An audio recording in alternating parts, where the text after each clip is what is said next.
Hello and welcome to Scary Movie and a Sandwich, a show all about comfort foods and horror movies. I'm your host, Artem Yatsanov. On every episode of Scary Movie and a Sandwich, my guests and I pair a perfect sandwich with a carefully curated horror film, and together we dive deep and digest and dissect the hidden layers and hidden meanings of both the sandwich and the movie. Our show is recorded at Keyframe Studios in sunny Hollywood, California, and is produced by Craig Lewis. Our show is edited by Zoe Hellings. Zoe Hellings is a filmmaker to watch, working out of Los Angeles, California. And you can follow Zoe's work at zoe.hellings on YouTube and Instagram. Our horror synopsis correspondent is, as always, the intrepid Antonia Lassar. You can follow Antonia's work at Antonia Lassar on Instagram and TikTok, as well as on her podcast, Ggiata Pod. And lastly, our original artwork comes from our master of visuals, Luther Thompson. You can follow Luther's work at Tats Thompson on Instagram. We're so excited to have you with us on Scary Movie and a Sandwich, a show for anyone who's ever been afraid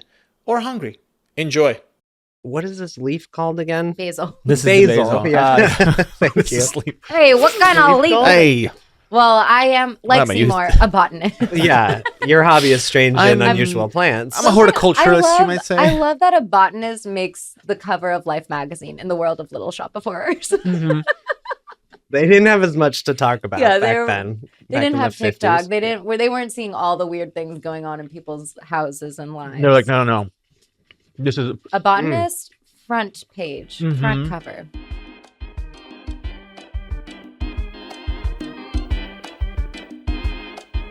Welcome to Scary Movie and a Sandwich, your cozy, easy listening show all about scary things and comfort foods.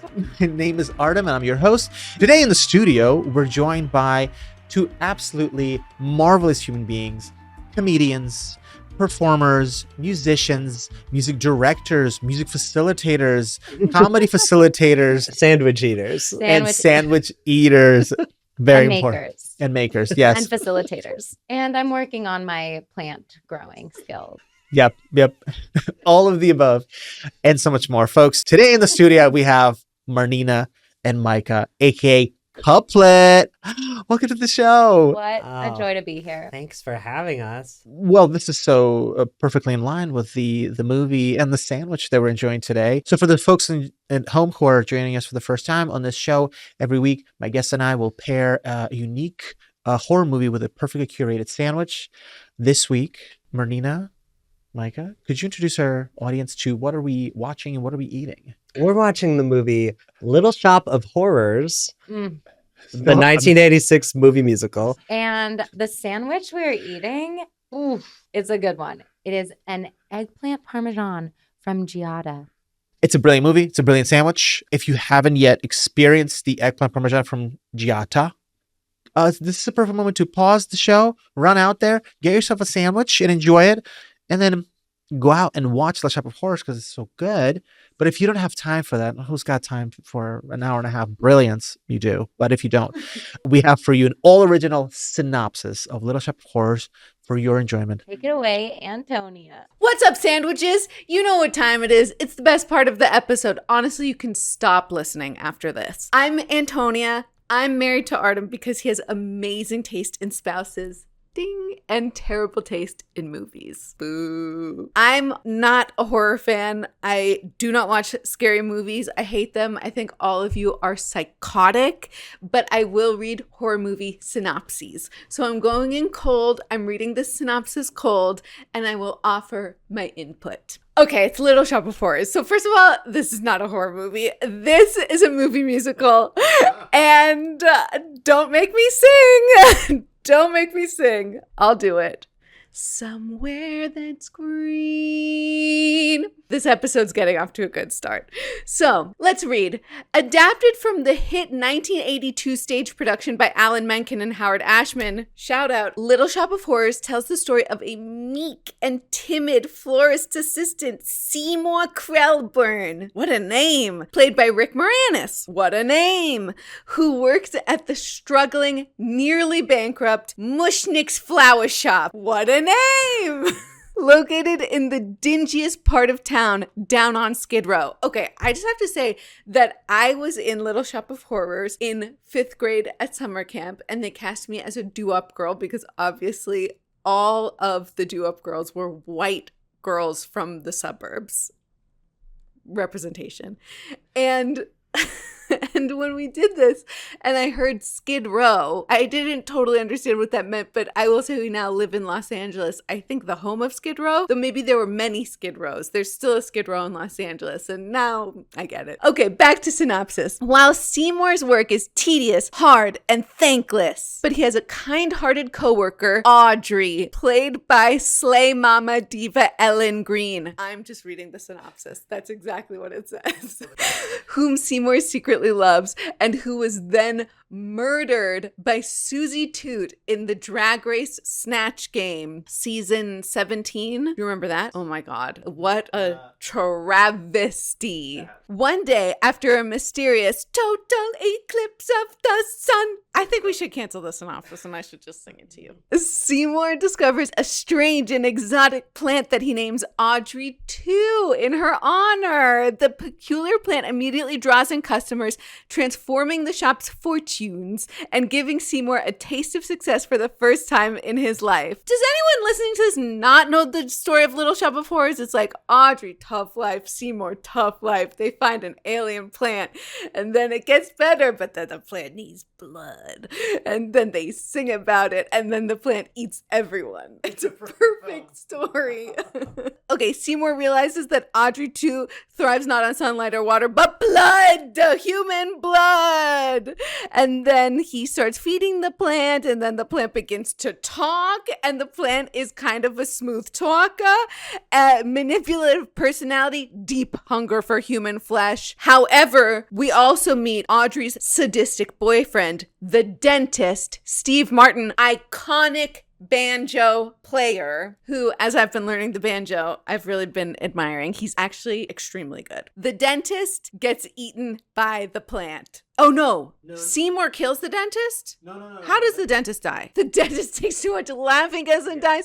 He laughs himself to death. Oh my God. And then Seymour feeds his corpse to Audrey 2. Yes. Stunning. The plant's fame and Seymour's guilt grow. Audrey 2's true motives are revealed. World domination. I love this. Think big, diva. Go queen. The monstrous vegetation hatches a plan to multiply and spread, using Seymour's desperation and ambition to fuel its rise. In a chaotic and darkly comic finale, Seymour must confront his creation and the consequences of his choices. And the plant eats everyone. Right? In the stage version. Wait, what happens in the movie? In the movie, there's kind of a happy ending, but with a kind of like or is it a happy ending? What happens? Well, they defeat the plant destroys the flower shop, and then they're like, oh, finally we can be together somewhere that's green. And like the ending is sort of feels like fantastical because it's like Seymour and Audrey move out to the suburbs to somewhere that's green. Pan down in front of their white picket fences, a tiny little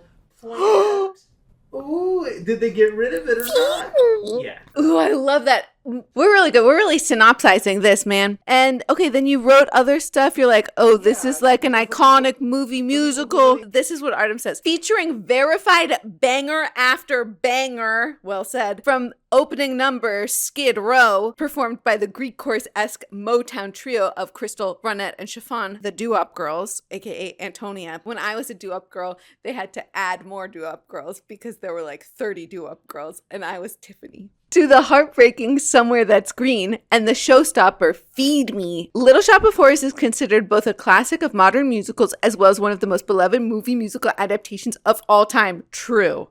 Set in Los Angeles in the 1960s and filmed in the 1980s. So funny when Vintage Times look back at older Vintage Times and call them vintage. I'm like, you're all vintage. Little Shop feels both like a time capsule and a timeless piece of musical theater. That's what I was saying. Well said. Blending stage musical energy and cinematic fantasy, director Frank Oz also masterfully weaves in puppetry. Ugh. Yes, bring back puppetry. Enough of the CGI. To deliver one of the most memorable on-screen monsters in Audrey 2, operated by a team of performers. That makes sense. Audrey 2 is an elaborate animatronic work of mad science, uncanny, realistic, magical, and terrifyingly charismatic, brought to vocal life by spellbinding and unforgettable performance from Levi Stubbs. Okay. I think that I've said everything I need to say about this movie, which, by the way, is the first good movie you've included in this whole shebang. And I'll leave us on this do not cut the tape. A matchbox of our own. Wow, what an Wow. incredible synopsis. Okay. Amazing. Well, she really nailed it. We Every love point. Antonia. Definitely. Wow. Correspondent on the ground. Thank you, Antonia, for your diligent reporting. Well, we know a lot about the movie now. I think it's time for us to get to know these sandwiches. Oh, baby. Wow. Oh, wow. These gorgeous beauties come to us from Ggiata. Ggiata. I've never been. Tell me a little bit about Ggiata. Okay, so there's one that's like down the street from us, and It's we haven't. really new. And it's It really just new, opened, so and we we haven't haven't tried it yet. And so instead, we had you order one Oh, from okay. the Hollywood location. Very good. Very good. Okay. Well, we know nothing about Ggiata. It just Other than looked good. looks Yeah, good. looks Looks great. cute. Okay. Cute wow. interior, vintage dinery, which I think is a good fit for the vibe of Little Shop. Yes. Yeah, sort of muted, like Browns and greens. And I'm greens. Yeah. I'm stoked. I don't eat eggplant parmesans very often. Yeah. But let's do it. Let's Honestly, let's do it same. today. Let's do it today. Okay. Ooh, Oh, this sesame is on this bread. gorgeous. Wow. Oh, look at this spaghetti situation. Oh my god. I like how it's Oh. it's showing yeah. the inside to Wow. me. Before I take a bite, gotta have a lactate. Get your lactate. Yes. Yes, thank you for the lactate representation. Yeah. Wow, these look great. So grateful for this. Oh, You know, they say don't feed the plant, but you could feed the plant to us. Oh, The eggplant. The eggplant. Cheers.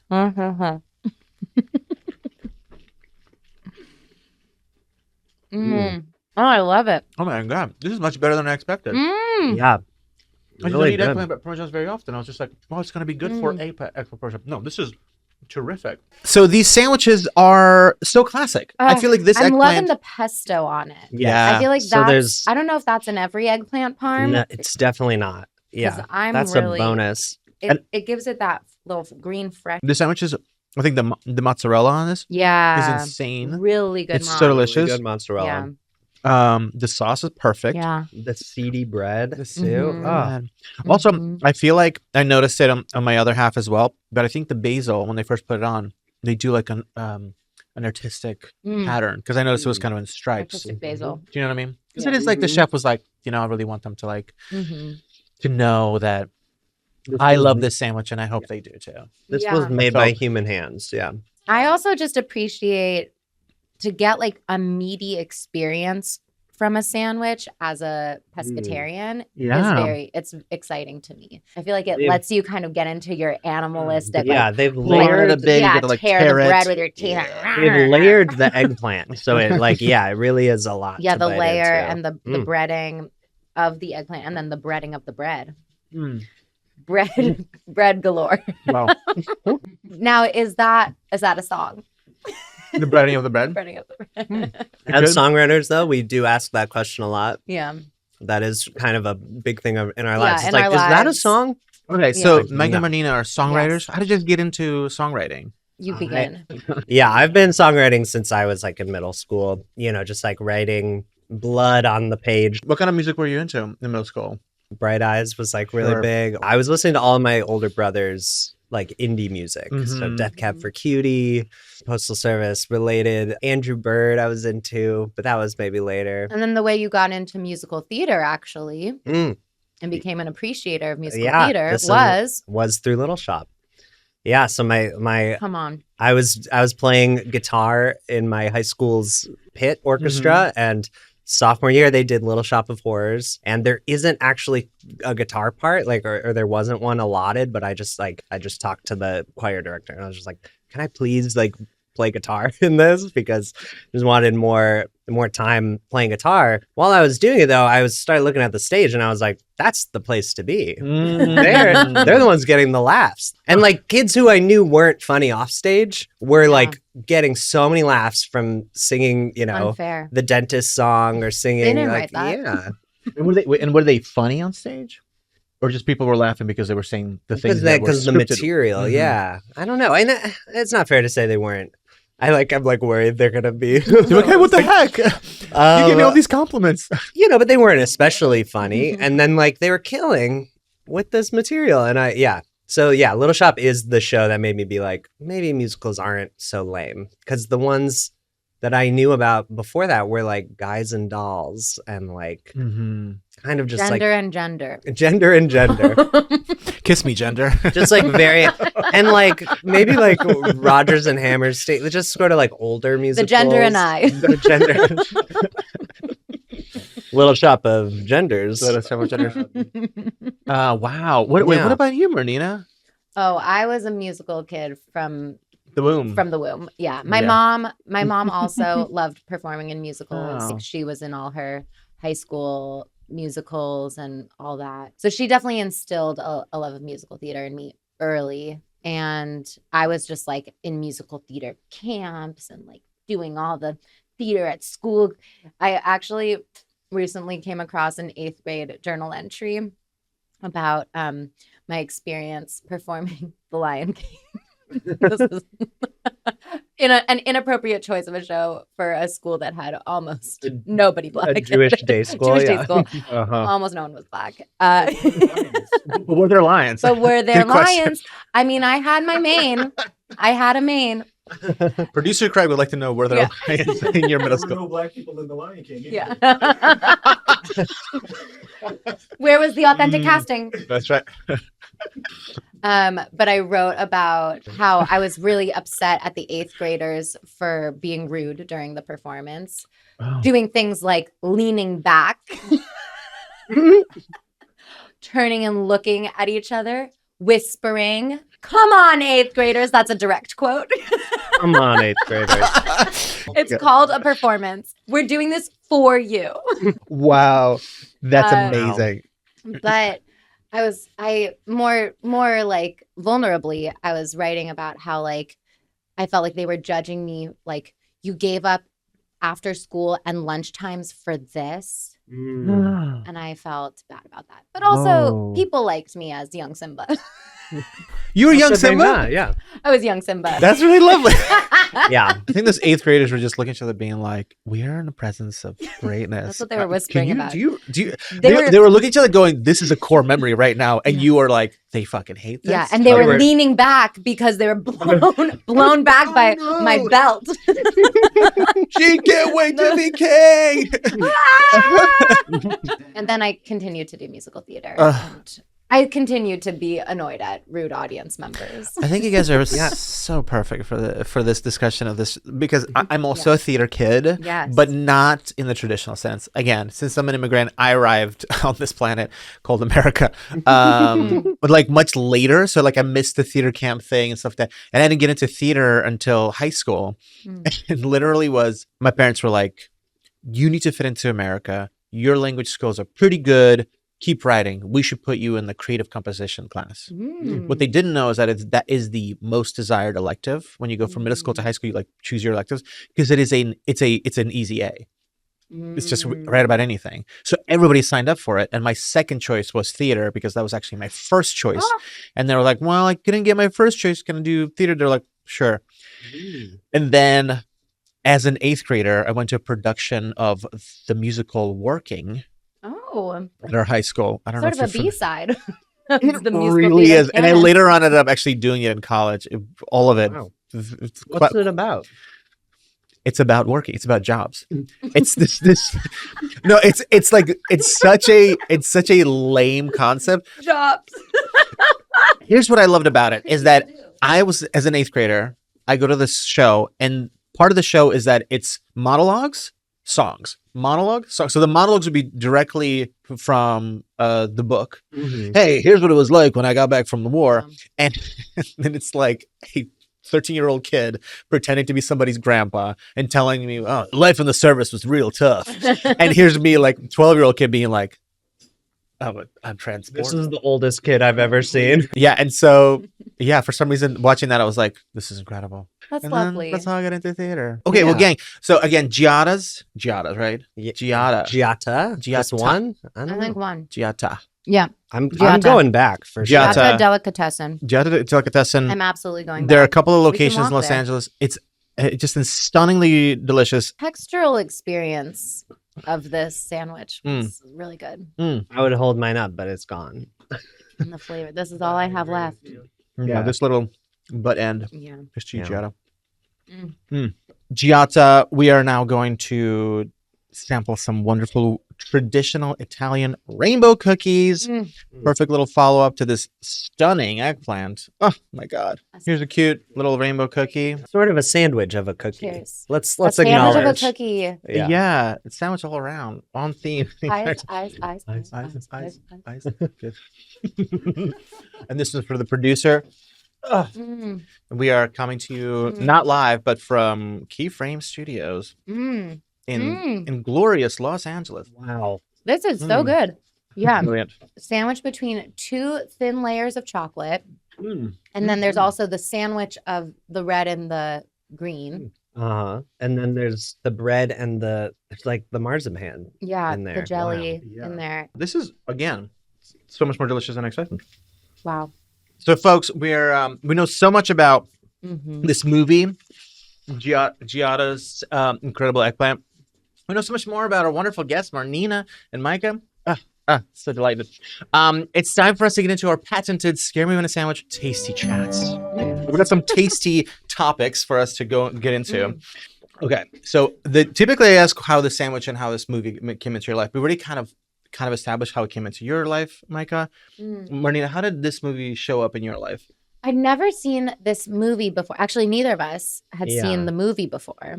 I saw a production of Little Shop at UCLA when I was there, and I thought it was so fantastic and funny. And then my roommates and I, we performed the opening number, Little Shop of Horrors, as a trio in like 3-part harmony for like a cabaret thing. And that was super fun. And we literally just reprised it last weekend.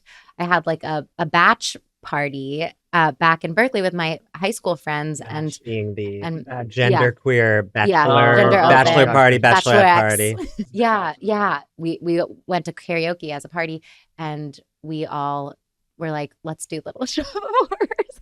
Apparently, it was such a hit that people came in from the other room to be like, What's going on? In a year or two, I would love to direct you both in a Little Shop of Horrors. I think you guys are just so perfect for it. That's really thank you. kind. I mean, that'd be the funnest time ever. We saw the production at Pasadena Playhouse that did a lot, directed by Mike Donahue, who cast George Salazar and Michaela J. Rodriguez as Seymour and Audrey, which was such brilliant casting. Oh, and Amber Riley from Glee was the voice of the plant. Incredible. Yeah. They were all incredible. And they played into the like emotional core of the story so gorgeously.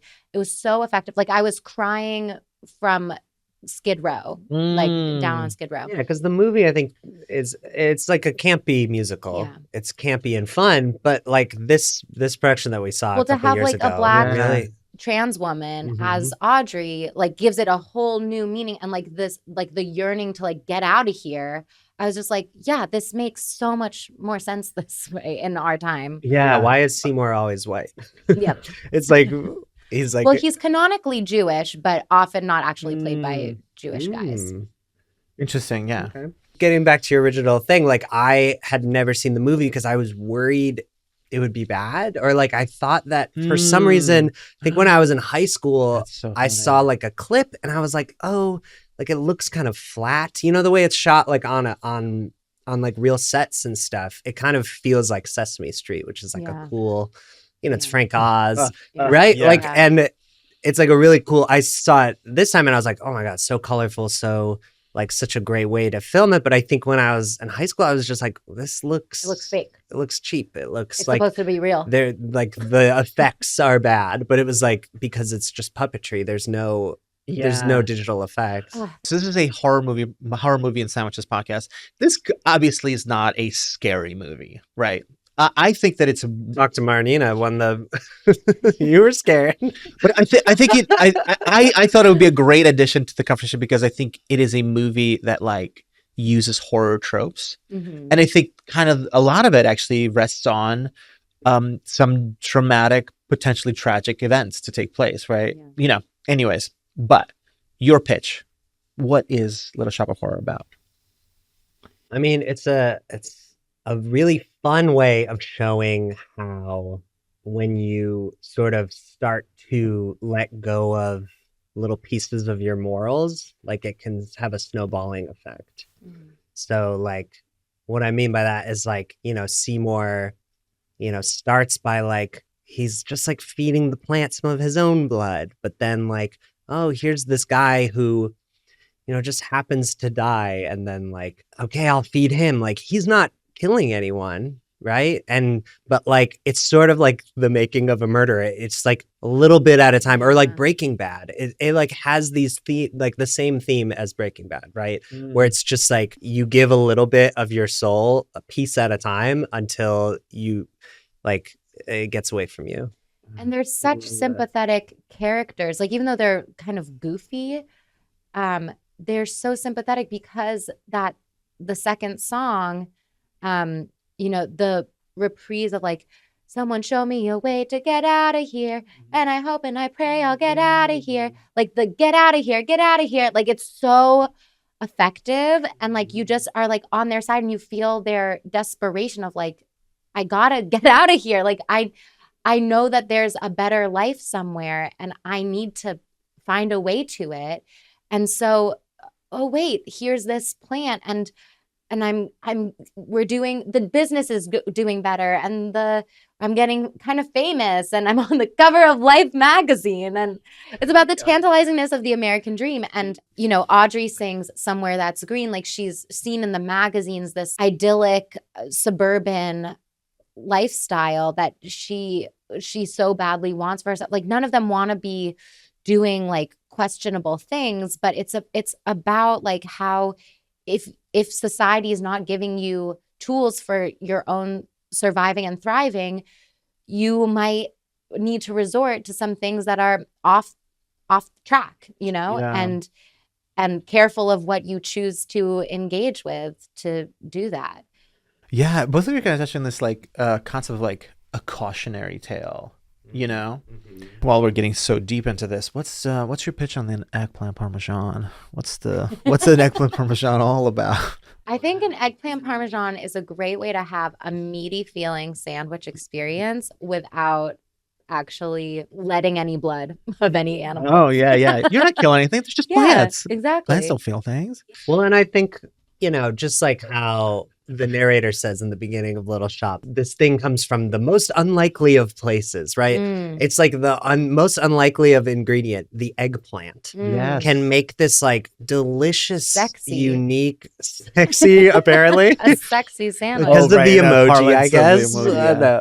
But like, yeah, it's just like really like a surprising thing that just feels so, it just tastes so right. I love that little observation. Like, it is such an unlikely hero, the eggplant. Yeah, just like Seymour. It's like Seymour. Just like Skid Row's unlikely place for something magical to take place. There's so many foods that it's like, who was the first person who looked at that and was like, I got to eat that? Well, actually, this is perfect for how these pair. We've kind of are hitting the stride. You guys have both mentioned one of my favorite themes in this, and that's that song, I Gotta Get Out of Here, is haunting. I was watching it, like instant goosebumps. They both set up this picture, which I think both of you are hitting on, of like the theme of being trapped. Yeah. And it starts as like a physical a place where we are trapped due to financial circumstances, to social circumstances. It's like so much of it speaks to like a world without plants, right? It's a brick city. You're surrounded by technologies, concrete, rusted metal, all this stuff, like junk, detritus, puddles, and then there's a great shot where it's in the middle of this song, like hands down. He goes, in the most unlikely places, and it's like a bottle is just tossed into a puddle. Literally. That's the opening. That's the opening. You're right. The ensemble crushed it. The ensemble is, oh my gosh, like the Sudden Barbershop Quartet. Did you know that in the ensemble there's a very Trish Campbell, I think, very young Trish Campbell, who is the Martin Lawrence's wife on the show Martin, for like wow, Tish Campbell. I like, as soon as I saw her, I was like, I've seen this person. She's one of the urchins. Yes. Yeah. Her and Martin Lawrence taught me how to speak English. This is one of the shows that was on cable when I was here. Wow. That, Fresh Prince of Bel-Air, The Simpsons, and X-Men. X-Men/X-Files. And that's how I speak English so well now. Anyways, but getting back to this theme of being trapped, by the time we get to Gotta Get Out of Here, it is fully a psychological exploration of feeling trapped. Like, what does it mean to be trapped? And that shot with the chain link fence, and all of them are like grabbing onto the chain link fence and like piling onto each other. Yeah. Like freaky. And it's just like, it's like the horror of poverty and the horror of America depriving its citizens of their basic needs. Yeah. I love it. I mean, I don't love it. I love that. I love that capitalism But like, deprives the poor. talk to me about the way this movie gets us into this, because I think you even touched on this. It like gets us into this mindset where we understand the motivations of these characters so fundamentally clearly. Like we understand. I think we get that because it's a musical. Mm-hmm. Like that's what immediately gets us on their side. The way that a musical allows a character to sing their innermost, deepest feeling out loud. Yeah. I want to highlight, so Ellen Green, who plays Audrey, does such an amazing job of like, she's so cartoony. She's like a Muppet, right? Yeah. She's like, Oh, Seymour. oh, Seymour, you know, and she I just named it after you, Audrey. Do you mind? She, yeah. And she just seems so frail and so weak. And through this whole song, Somewhere That's Green, where she doesn't open up her vocals at all, are all just really restrained, really like all restrained. In her And then voice. later in the musical, suddenly Seymour comes out, right? That song where it's like she's suddenly seeing Seymour as like more than just this like shop boy, but like a man who can like rescue her, kind of. But she finds her own strength and she's belting all of a sudden. It's like such control in this performance. And I think within her performance, you see like the arc of this character, because right? Because of her vocal performance. Because of her vocal performance, yes. Where you see this like weak in this frailty and like just not believing in herself. Right, to because like, it's actually less that she doesn't see Seymour's worth, because she actually does the whole time. Like she's just like, oh, Seymour wouldn't go for a no good Nick like me, whatever it is. Like she has her own issues with her self-image, which is a lot. The urchins her point insecurity, out. right? Yeah, and she thinks like I'm a horrible person, and so like Seymour doesn't deserve someone like me, and so it's kind of like her being like, no, I deserve Seymour, I deserve love. And the way that scene is blocked too, they put her up on this. Yeah, it's so powerful. Like she's up on, what is it? The balcony. It's like a fire escape. Yeah, kind of a Romeo Juliet. Yeah, I find that the characters they contain multitudes, but they all have a duality that, again, not that it explains, but you understand. Because they all have these little moments when they talk about, they like quickly drop in little bits like. Audrey has a daddy left early, mama was poor. It's just like. Yeah, and it's just like, okay. And then she goes through like, I just was dating all these. And some guy would say. To kindness. Yeah, a guy would go do this. And she said, and I would say, sure, right? Me, I'd say, sure. Yeah. I know, right? And then Seymour is. I love that he just does little expositions like, well, I owe everything to Mr. Mushnick. Oh, and like, you know, he adopted me. He gave me a job. He treats me like shit. He gave me a toilet to clean. Yeah. Floors to mop. Of course, these people have such like. Calls me a slob, which I am.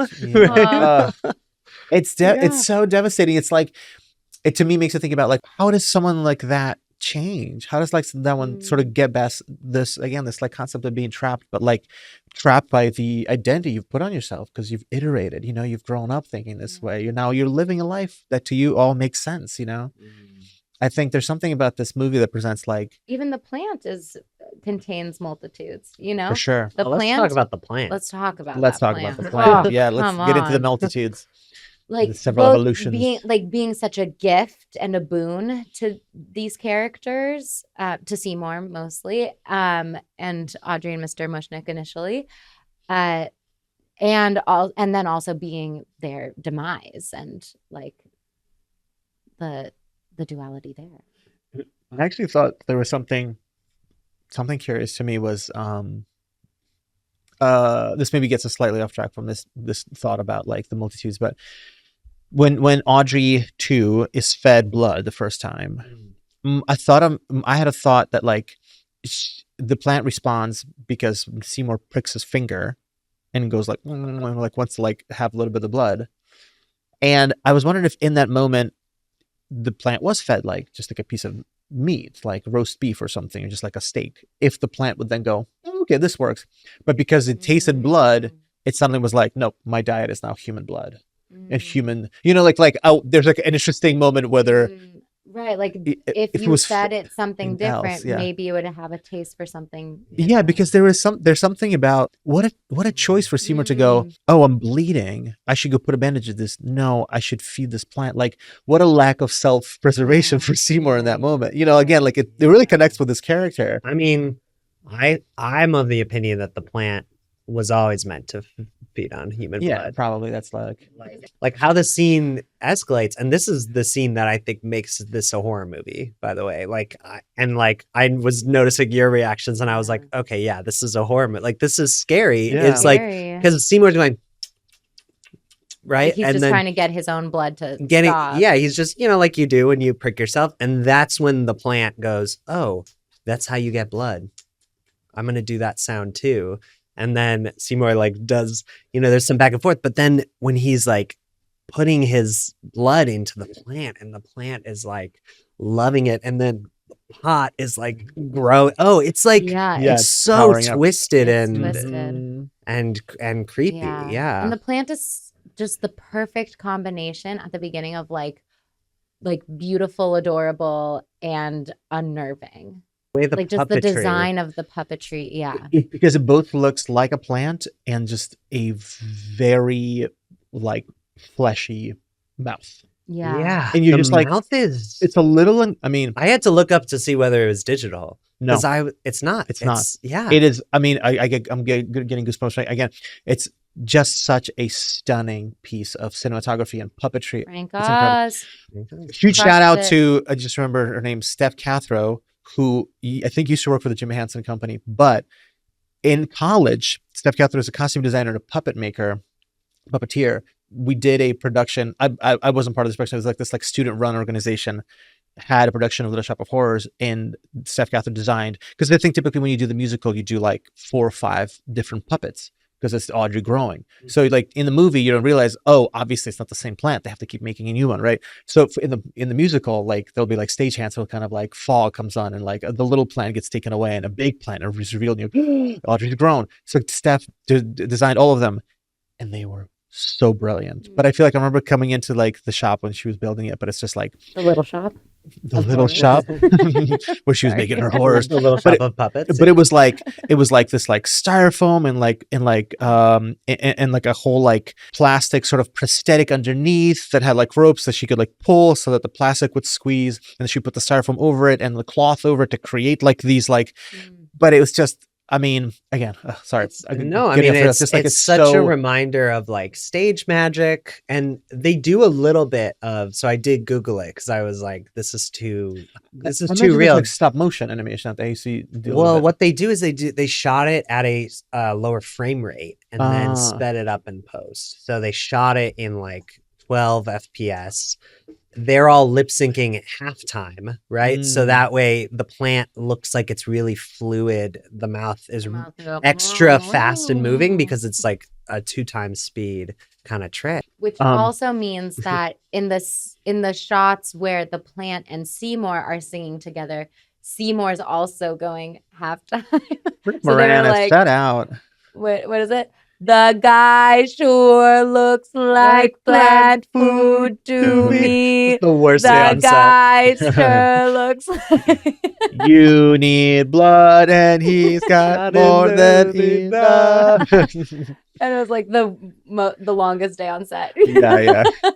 But Yeah, but getting back to that, the uncanniness of it, this like the blood, and then like the creature looks almost kind of surreal, and all the shots from inside mouths. mouths. Oh. Both Yes. in the completely dentist forgot, yeah. stuff and in the plant. plant, Like there's a mhm. lot of just like mouths are freaky. And Oh, the like, way you That's sort of the main yeah. theme of the movie Mouths is are freaky. mouths are Mouths are freaky. freaky. The way you meet the Seriously. plant is a POV shot of everyone else looking at it. Seymour Yeah. brings it in, and you're just getting a sense of like, wow, this is how people react to this plant. Yeah. Yeah. Oh Even my more god! so, I just yeah. realized that obviously it had to be a dentist because we have a talking mouth and we have somebody who works on mouths, Wow. right? I never connected that. Yeah. Right. It's really ridiculous, but it really works. Yeah.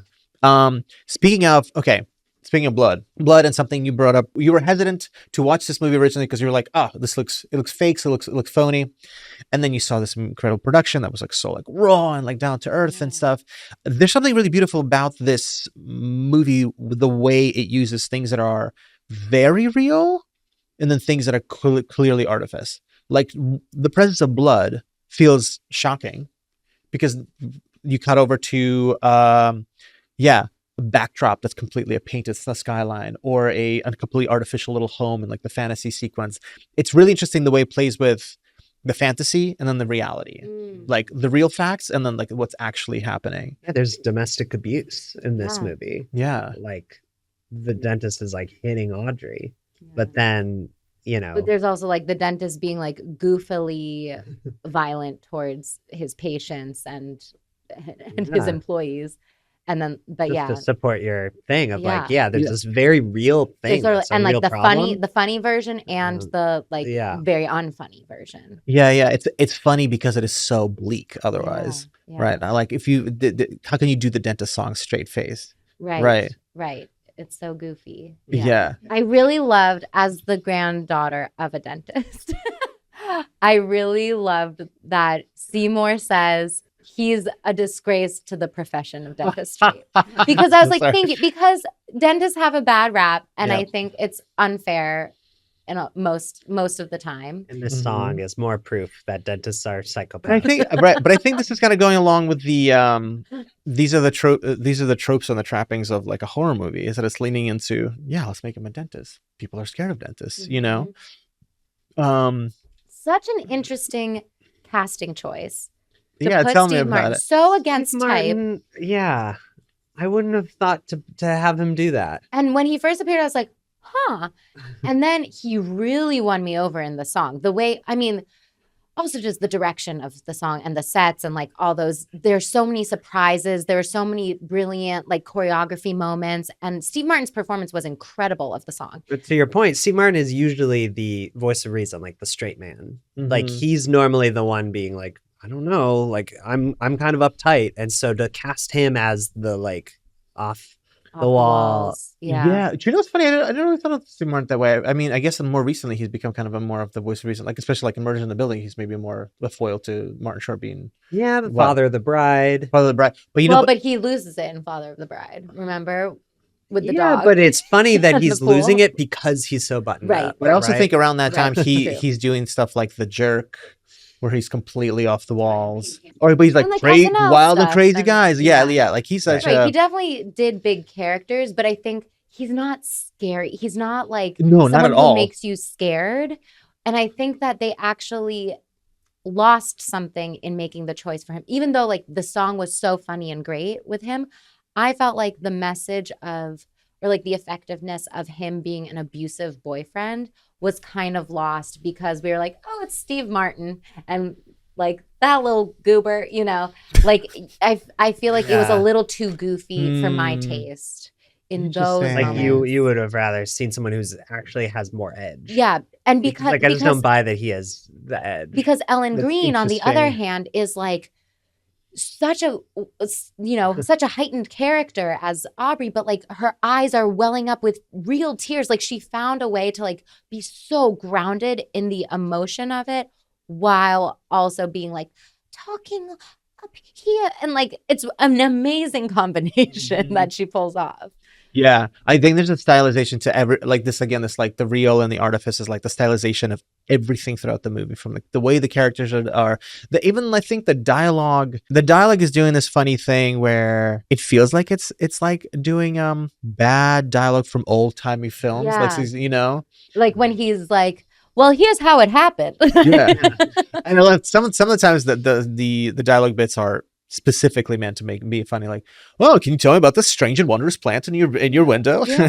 Yeah. Christopher Guest, Christopher by the Guest, way. yes. Crazy, Right. crazy. I guess I'll have to get twice as many roses. Twice as many. Yeah. Yeah. Yeah. Right. It's kind of like sketch writing. Yeah, like exactly. Like the dialogue all feels comedy.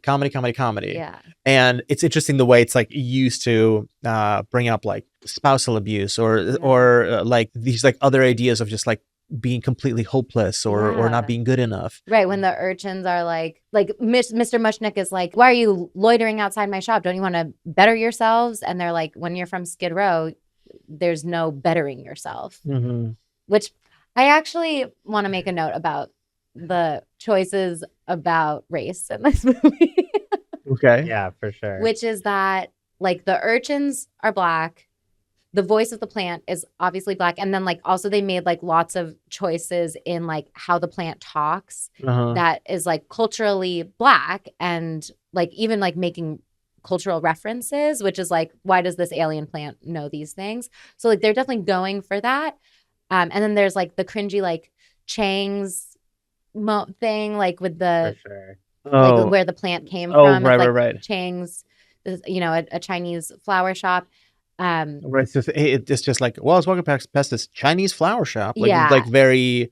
Yeah. So I watch it and I yearn for like you know, more nuance. More nuance. Yeah, more Which investigation. is why of we this. love that production that kind of just Yes. flipped it and really made it more open casting, because it does feel like sort of the 80s lazy stereotypes at times. Yeah. All right. Let's talk about like all the different the various ways to unpack this play from this musical to like the production that you guys saw. So a little bit about the influence of the movie of this movie. I actually saw the original movie, which was, gosh, now I'm forgetting who directed it, but the original like black and white movie has a random cameo from Jack Nicholson. Right. He's the Bill Murray character, but the Bill Murray character doesn't really, The masochistic dentist. but there's not really a scene. It's just more like I think it's like the dentist receptionist. Roger Corman, yes, Roger Corman, who's created a ton of these considered B cult classic movies, Death Race 2000, and so he's done a lot of these like very B side movies, all of which then ended up getting starts to a ton of like filmmakers and actors. Anyways, but the original has, like you guys were saying, just this really. It's supposed to be a horror movie, but it is a little goofy to begin with. Like it's not a fully scary film, but sometimes it just becomes demented. Yeah. I saw it a million years ago. The Jack Nicholson character is just a cameo, and it literally it's like the receptionist is like, "How was your visit with the doctor?" And like literally just turns around. It's like a 19-year-old Jack Nicholson. He's like half of his teeth are missing. He's like, "It went great," and like he gives a thumbs up and walks out. Scene. That's the whole scene. That's all. And then they really made it went great. It went great. They made such a meal out of it. But an eggplant parm a really sandwich meal. Bill Murray. He went to Bill town. Murray. It took me out a little bit. He's too much. he's a lot. His whole performance of like I'm having multiple orgasms while I'm being drilled on. Yeah. Is, Well, that's like this orgiastic thing is really interesting. I don't think that character made it into the musical. No. So I think they put him back in. Oh, interesting. So okay, so the original film is like 1960. Around that time, it was really popular to have these mutant radiation kind of movies, giant ants, giant bugs.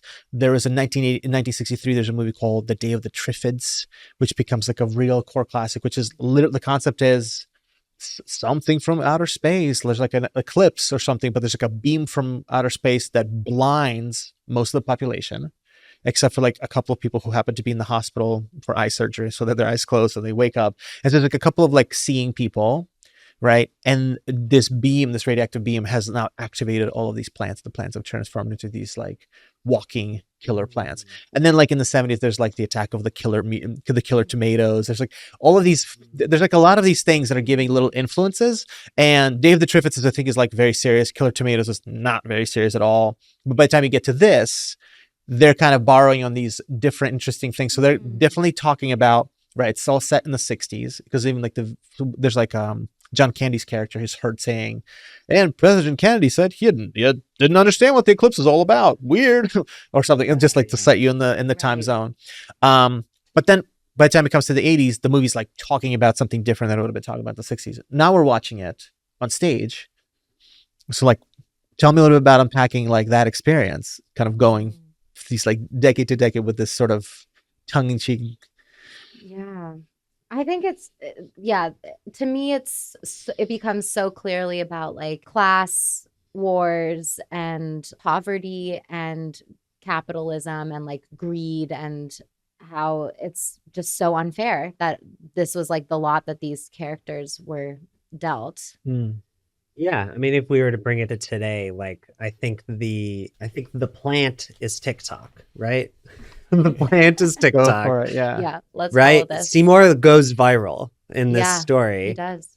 And let's say there's a Little talk of horror. Bad. Craig. Bad. Oh my Very god. good, yeah. That's it.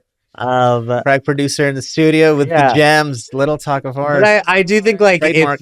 if you were gonna like totally update it and change a bunch of details, like imagine an influencer who has to do something really dark to get views. You know, it's really easy. It's like become even more democratized, but like, you know, you ask American kids like what they want to be when they grow up, and they want to be influencers. Yeah.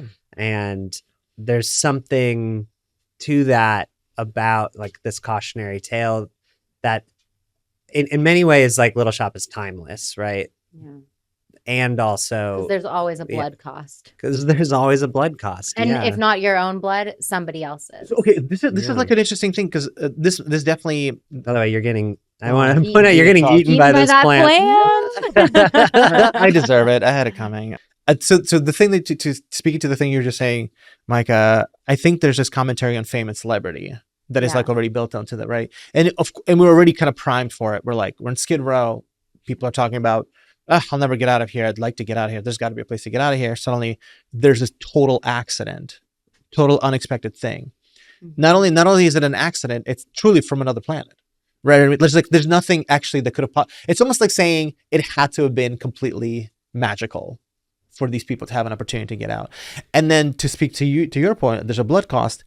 It sort of is saying the only way that these characters can go further is by doing something that has irreversible consequences. And it really, to me, speaks to this idea of like, yeah, modern day, there's like a certain relationship we have with like fame or celebrity or a certain level of notoriety. I think this is like a topic that gets brought up a lot, like what people do for wealth, what people do for celebrity, what people do that they feel like they have to sacrifice something of their own self morals, what they'll do for a lower cost product, you know, like that will buy something that was made really unethically and the employees are striking and we're still buying, you know, like yeah what you'll do for cheaper price of eggs at the grocery store. Vote for Trump. Who you'll vote for. Yeah. I mean, we are so driven. Yeah, we touched the button, but we're so driven by money and greed. And greed. I mean, and our own survival sometimes. Yeah, because I think it comes from a place of insecurity. I think I was talking about with a buddy about this yesterday. Like this, you know, there's a generation of people who are raised by parents who lived through a period of scarcity, or they thought they lived through a period of scarcity, and they were maybe raised by another generation of people who've lived through real, you know, and then you can like go back and then, you know, so like this scarcity mindset, by the time it gets to somebody who maybe is really wealthy, they're like, I'm not wealthy enough. This could be gone tomorrow. I could lose all this. No, I can't spend it. You know, right. No matter where you are, because even like the middle class or upper middle class characters like anxiety in this world are doing evil things or like morally questionable things and like uplifting the wrong thing, or like it's not just impoverished people. And like even on Skid Row there's the urchins who are probably the poorest, and like the the unhoused person on the stoop who has that great little "on you go,"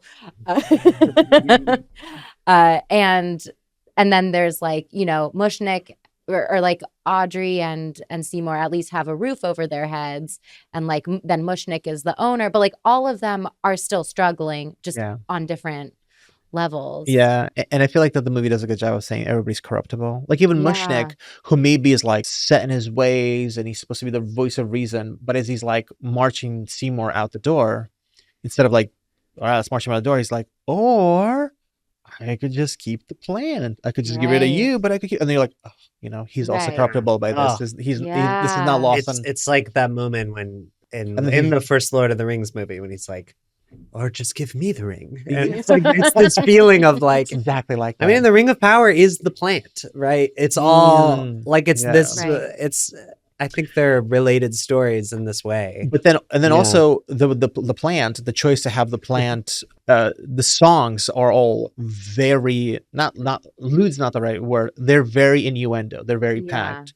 Yeah. It's sexy. It's sexy. The idea of success and growth, upward mobility, everything getting bigger and bigger.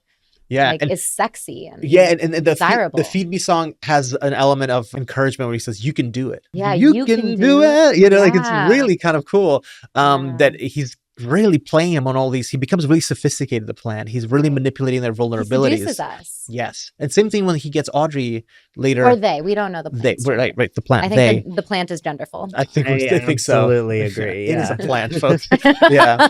I love that bit of movie magic. And that also gives you the time period where the plant pulls itself out of the ground, goes to the cash register to get a quarter to drop it to the payphone, and then calls Audrey, who's across the street. Yeah, that was so funny. And she sees the plant in the window, and the plant's giggling. I mean, this is like again horror. Who the fuck is calling me? The call is coming from not inside the house, but it's from across the street. And the plant is watching her like a stalker. What does he say to her? There's like the way the way the plant talks to her is also he like tries to like lift her skirt. Yeah, it's very sexual. He like caresses her hand. That was a moment where I was particularly bummed that like that was like a sort of a black voice character. I was like, treads on harmful tropes. Yeah. But anyway, not to take no, absolutely. I mean, but no, I think it's a product of its time. It's definitely a product of its time, 100%. I mean, I think. I mean, God bless for the fantastic levity, because I think it is helping us to go. These characters are painted with a broad brush, big colors, and we're kind of sinking into that. But yes, we haven't talked about the shadows. There's a visual motif. The use of shadows in this movie. Like that, really a shadow brilliant. precedes, like when the urchins first come out, you see their shadows before you see them. Oh, and to get back into our over-analysis, this movie's all about the shadow self, right? It's like your innermost desires, your id, your like, what is the like the darkness hunger? What is the darkness inside of you? There's a great shadow / silhouette where Mushkin sees the silhouette of Seymour bringing the axe up. Yes, exactly. And he doesn't see obviously the dentist be killed, but when he peeks behind the fence, he assumes that Seymour's chopping this body up because Seymour's killed him. So he assumes Seymour's an axe-wielding maniac, Yeah, and same with the dentist slapping Audrey. We see that in silhouette. Yeah. In the, like, there's all these moments of like where it would get too dark or too violent. So beautiful. Yeah. All the horror moments. Yeah, that's really good. Yeah. Because if we saw the slap, it would absolutely change the movie. If we saw the pure blood and chopping up on screen, I think it would have to be treated in a particular way for us to really be okay with it. Yeah, the shadow's such a beautiful. I'm I'm a crunchy nerd because I love tarot cards. Yes. And there's a whole concept of like the shadow card, which is the id. This is the thing that the through line that happens underneath. What's really moving something along? What's really kind of pulling the strings? It's like you're more narcissistic. You're like most primal, but also most authentic. And you need your shadow and you need your darkness. Like they need their drive. Otherwise, they would just like give up on life Yeah. and be like, I guess I'm just going to always be nothing and have a Yeah. horrible life always. Yeah, and how beautiful it is that the puppet is the thing that's puppeting them. Ooh. Whoa. Okay. Yeah. Here we go. All right, I think I'm. That's it. Yeah. Well, we can wrap it up here. All right, folks. Thanks for. Love you. I'm not gonna say anything Amazing. smarter than that. You peaked. Oh, can we talk about how? Okay, when there's the lyric, the meek will inherit. Oh my God, Or the yes. meek get what's coming. The meek to are them. going to get what's coming to them. Yeah, the meek are going to Yes. get what's coming to them, and it's a perfect double entendre of the meek are going to get what's coming to. The meek will inherit the earth. They will inherit the They earth. will, Yeah. know, get They'll their get the- reward. But also they'll get their But also they'll get their comeuppance. Finger wag. They'll get their wag. Martha, Yeah. That made me think about if you're somebody who grew up in the gutter, if you're somebody who grew up with thinking, I deserve to be slapped around by a significant other, I deserve to be a slob and cleaning toilets, blah, blah. If you're given a golden opportunity or something, how you're not primed. You have no skills to deal with success because your only thing you're conditioned at is surviving within your. So it's really interesting. The meek will inherit the earth, and then what does that mean? They're gonna get Yeah. what's coming to them. Just this state of living in constant stress and anxiety and expecting the worst. Yeah. And when it doesn't happen, what does that mean? Yeah.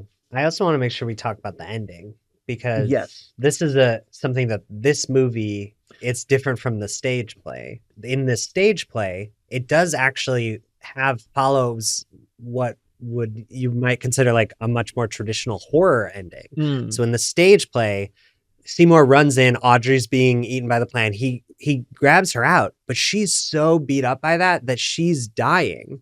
And she tells him, feed me to the plant. Like, this plant has been the cause of all your success. I want to go. And then she sings, somewhere that's green. Like, I'll be somewhere that's green. somewhere that's green. Oh my God. And I have he chills. I've got chills. He feeds her to the plant. The plant is like, yes, this is just what I wanted. And Seymour is so upset by this that he grabs an axe or something and he jumps in to try to like kill the plant from the inside. Fails. He gets eaten by the plant. Then the guy from the truck who wanted to send the plant everywhere, he comes back in and he's like, oh, I guess I'm good. He's like, all right, load up the truck, boys. And the ending of the musical is that Audrey There's gonna be is clippings everywhere. of Audrey too, everywhere. Yes. And it's like, this plant has taken over the world now. Yeah. Isn't there like an aria at the end that is just like this like sort of weird apocalyptic thing, and there's tons of plants and they're in charge now. Mhm. We're gone. Yeah. Humans are gone.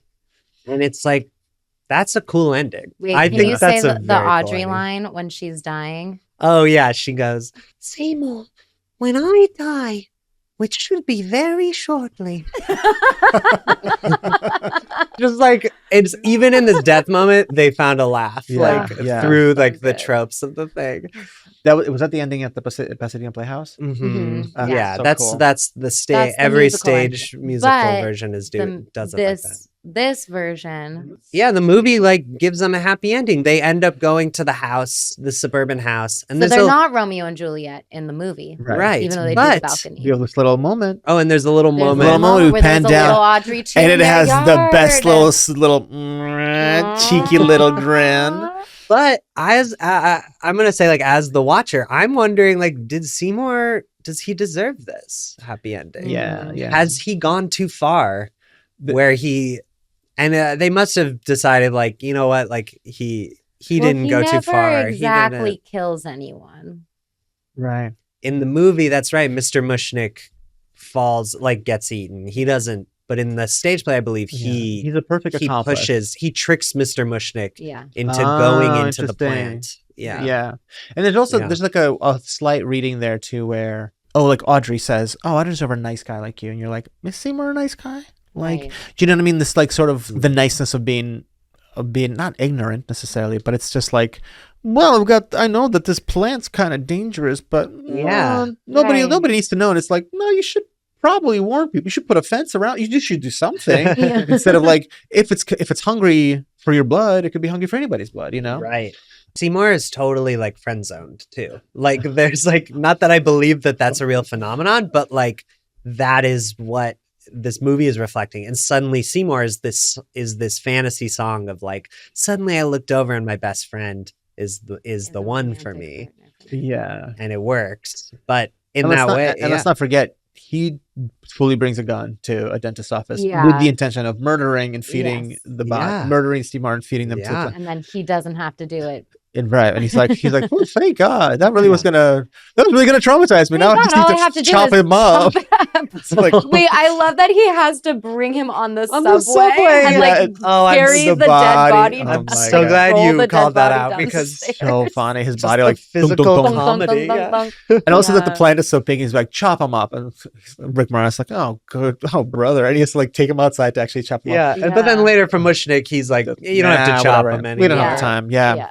That I'm, was- I'm so hungry. Yeah. Hunger is a big theme. Yeah, feed me. It's this idea of something that's insatiable. How Yeah. apropos for a sandwich podcast. Indeed. I love this. Okay, it's super probing question. You have 60 seconds to think about it, both of Okay. you. All right. So in these characters are an incredible fortune befalls them, and they suddenly are catapult to stardom. 60 seconds. What would you do if you're extremely famous, wealthy? Everything is financially accessible Cover to of you. Life magazine. Any role you want, any job you want. Oh wow. Well, I think we do our little shop of horrors with you. Yeah. Great. We did great that answer. Yes, we production. would put our money back into this podcast. Yeah. Also, yeah. Awesome. That's an Oh. easy one. That's so altruistic of you guys. With all of your celebrity, you guys sponsor little old me. Well, Appreciate it's it. still a vanity project because we're the stars. And you also, know? I assume Fair. that we got really famous from doing this podcast. Obviously, yes, this is very prophetic. Catapulted us. yes. Oh, yes, exactly. Yeah. Perfect. Okay, that's a I'd good like, thing to I'd be- like to think I'd do some, some serious wealth redistribution. Oh. Let's be real. Sure, charity. Yes, I meant to say charity. Oh, ending hunger across America Yeah. and the world. Sandwiches, If you have eggplant parms for everyone. Eggplant farms for all. Perfect. Yeah. Bada You heard bing, it. bada boom. All right, folks, we're gonna put our mouths where our money our is. mouths- wallets where are. our, Well, yeah, where yeah. our plants Sponsor are. this podcast if you want to see eggplants in every home. You betcha. You've got the power. All right, folks. All right, you guys are brilliant. Could talk to you You're guys for brilliant. literally I days. Could have a 5-day sleepover and This is- not get sick of you. Oh, thank you so much, Woo! folks. We know so much about what this movie could mean and what the sandwich could mean, but what if this sandwich was this movie? Let's cast this sandwich. All right, an eggplant parmesan. Well, what are the ingredients of an eggplant parmesan? Eggplant, mozzarella, bread. No, the breading around the eggplant. You think that's a It's breaded. separate ingredient? Yeah, it's a breaded eggplant. A breaded eggplant. But I think Wow. it's two separate. Okay, breaded Yeah. eggplant, bread, mozzarella, One breaded, basil. two eggplant. basil, and pesto. Uh-huh. So that's 6. We got And the 6. sesame seeds? Sure. Those are the ensemble. Those are the ensemble. The sesame seeds. Who are crushing it. They are crushing it. And guys, don't forget there's also the tomato sauce. Oh, The tomato hell sauce. yeah. Mhm. Cannot forget. I'm gonna start off strong. Eggplant is the plant. Eggplant is the plant. Yeah. Right, can't really have this movie without this plant. That's right? Audrey too. The plant is driving all the things. You can't have the sandwich without the eggplant. Yeah. I love it. And it was that gorgeous parallel you guys made. This sort of is like the big surprise of this movie, with kind of the way the eggplant surprised you, being like, gosh, this is I don't miss meat at all because I've got eggplant to nosh on. Exactly. Nash on. Yeah. Exactly. Nash and Nosh. Okay. So, Okay, who is Seymour the and Audrey. mozzarella? So we still have And I think Audrey is the basil. Okay. Oh, the tomato sauce is the blood. maybe. maybe. Okay, we'll see. We'll see see who it. we Oh, need okay. to find a spot. Yeah, for. yeah. She's the basil because she was once fresh. She still has this like naivete and like purity, like this fresh purity that kind of cuts through the noise. But she's wilted. Mm. Wilt it a little. Just like Yeah. as soon as you cut the basil, it starts to wilt. Yeah, so true. Ah, but she's the heart. Like And I choose think the the heart, yeah. basil was the heart of that sandwich. Yeah. Yeah, and basil is also And- a and like- heart healthy vegetable. Yeah. Oh, Yeah, great. good for heart Yeah, health. good for you. Okay, who's Seymour? Or what's Seymour? What is Seymour? To Yeah, go I backwards. mean, the cheese, the bread. maybe Maybe the the bread. cheese. Oh, maybe the bread. Because He's our main he's character. the vehicle for the eggplant to get Yeah. for the plant to get to the other people. Yes, great point. Yeah, we're doing great. Yeah, really not Mr. Mushnig. I Is mean, it the cheese? it could be the cheese. Well, you really can't have an eggplant parm. This was with mozzarella, not with parmesan, but still ubiquitously the word parm. You can't really have a parm or cheese type sandwich without the cheese. Right. I mean, it's the shop. The shop. I was gonna say the Oh, yeah. urchins because The urchins. they're kind of cheesy because yeah, they the like narrators. take us Yeah. out of they give us that magical realism element, and nothing is more magically realistic than cheese. Chorus and cheese. Yeah, Oh yeah. my god. Yes. The chorus. Okay. And they're palatable to everyone is like, oh yeah, cheese. Yeah. Not everyone's down for eggplant. Everyone's excited about cheese. Okay, wait. Okay. Okay, so Put it on a we have poster. two characters left and two things. We got pesto and marinara, and we got dentist and mushnik. Oh, Oh, this is the big ones. Yeah. But I would say the dentist is probably the marinara. You know, Mm. as our like not our main villain, but our like he's trying to take over and he's himself, but he doesn't realize and that his he's blood is what really pushes it. And he's the original Bitch. corpse. he's the original The corpse. original corpse. Yeah. Yeah. Up until then, it was just blood. Yeah, yeah. Okay, so that makes mushnik the pesto. I like Mushnik as pesto. Okay. Okay, good. Because I think in this movie they did a really great job of making him not cartoonishly bad either. Like I've seen it in some stage productions where I feel very uncomfortable with because also he's a Jewish character. Yeah, and especially if it's like a non-Jew like playing up like Oh, like Boy, Gavald, yeah, right? Seymour, you're gonna cost me millions. Oh, my whatever. money, It's my like, oh, why is he money. talking It's about really money so icky. much? Yeah. Sorry, suddenly it's just a room full of elderly rabbis. Yeah. So for The me, pesto. this Mushnik was a good like riding the line of like Mhm. it's not like He was riding the line exactly. he's riding the line perfectly. Well, and he's what makes maybe help like he raised Seymour. So like he's giving like Seymour that sauce that is like capitalism is so important. Like he's Right. maybe the but reason also why he Seymour saved Seymour from the streets. Yeah. So like he's not all bad. pesto, not all bad. Pesto, not all bad. Not all bad. I do love pesto. Wow. Okay, this is great.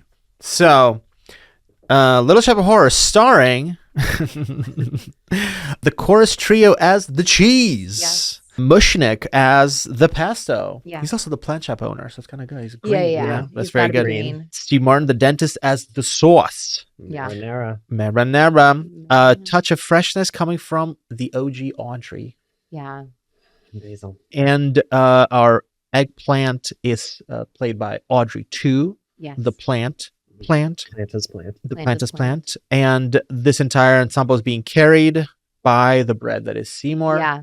with some crunchy sesame bits on top, with the rest of the chorus and the cast of the Wait. 1985 SNL. What about the rainbow cookies? Ooh. That's Alan Menken and Howard Ashman.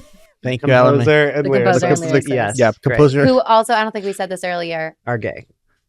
Well, yeah. So rainbow. What? Is Rainbow. that- But also many levels.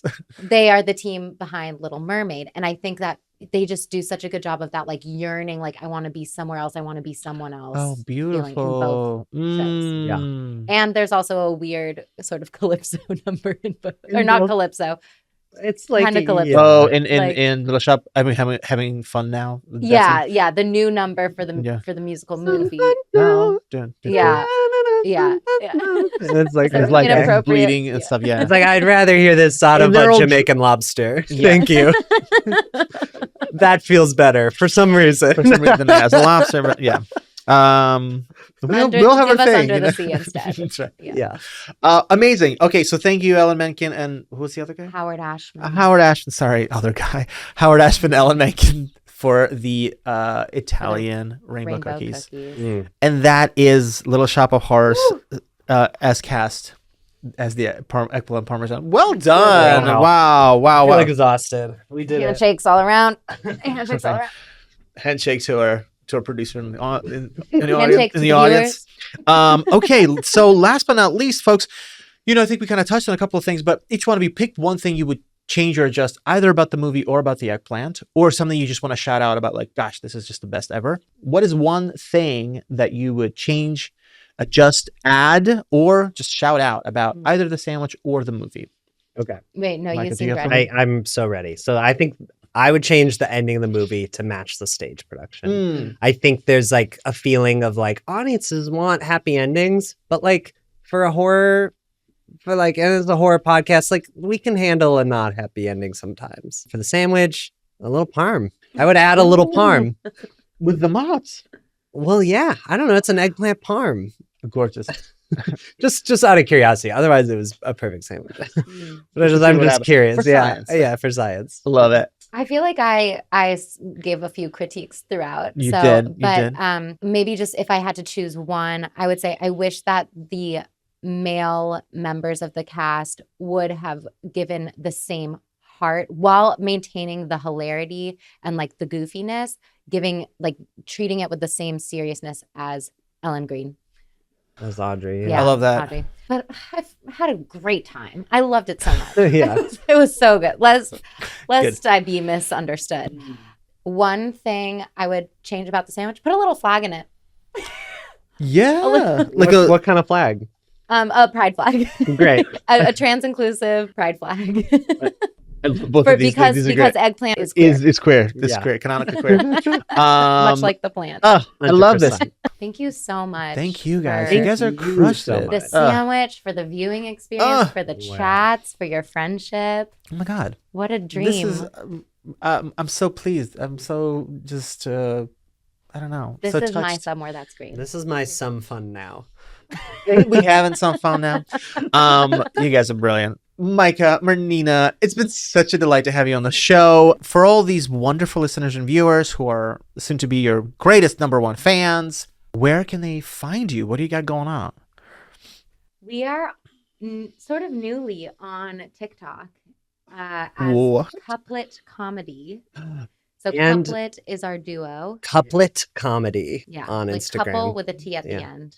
Mhm. Comedy. That's us, our duo. And we're performing live in LA like every month this year, pretty much, either at Outside In or find us on Instagram and you'll see We'll the have other shows. yeah. Their show's fantastically funny. It's so beautiful and insightful and precious and just hilarious. And you guys are incredibly gifted singers and musicians. And I highly recommend it just for everyone to improve your 2025 and life in general. Incredible. Well, this has been an insanely good time. Thank you so much for being here. Thanks so much for listening. So much for watching. This has been Scary Movie and a Sandwich. Stay tuned for the next episode. And until then, stay hungry hungry and and stay stay scared. scared.